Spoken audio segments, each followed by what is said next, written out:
E aí, tudo bem? Hoje a gente precisa falar de um tema que é importante na nossa atuação no plenário do júri.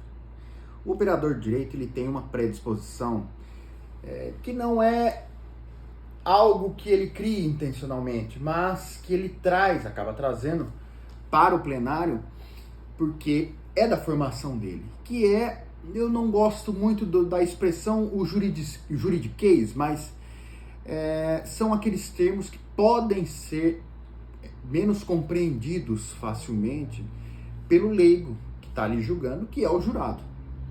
Então cabe ao operador do direito, no caso o tribuno, e também, por exemplo, ao juiz, tentar, dentro do possível, sempre simplificar a linguagem que ele se utiliza no júri. A lei, no artigo 482, parágrafo único do Código de Processo Penal, inclusive, incentiva a linguagem simples quando ela determina que os quesitos que serão feitos ao jurado, eles devem ser formulados de maneira afirmativa e de maneira simples, com uma redação simples. Por exemplo, muitas vezes, na maioria das vezes, eu me deparo com a seguinte redação no caso de tentativa. Assim agindo, o acusado deu início a um crime de homicídio que somente não se consumou por circunstâncias alheias à sua vontade. É uma redação que, para o leigo, é muito difícil de compreensão, se compreender.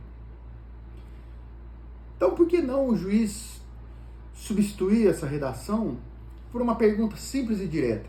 O réu tentou matar a vítima? Na maioria dos casos, essa redação ela é cabível, ela pode ser feita. E ela é de fácil compreensão pelo leigo.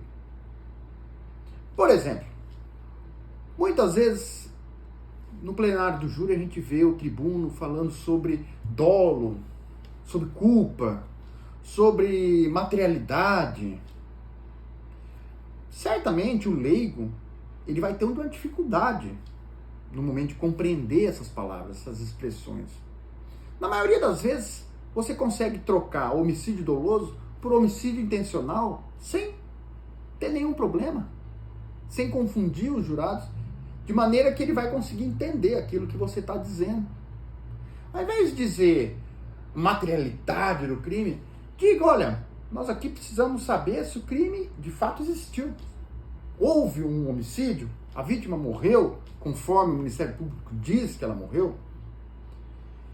Então, já é o momento de nós, tribunos, começarmos a pensar naquele, como diria Roberto Lira, né? No liquidificador pedagógico, em que é possível se manter a ciência numa altura tal que não seja tão alta que ela não possa ser compreendida, mas tão baixa que ela se transforme numa ciência rasa, pedestre, superficial. Então urge que nós, tribunos, operadores do direito, no tribunal do júri, tenhamos mais cuidado, escolhamos melhor as palavras e deixemos, na medida do possível, porque nem sempre é possível, mas na medida do possível, aquela tecnia que nós temos conosco, nós trazemos conosco, por conta da nossa formação, que é natural, mas que pode atrapalhar o trabalho de todos, inclusive o seu trabalho, no momento do tribunal do júri. É isso aí.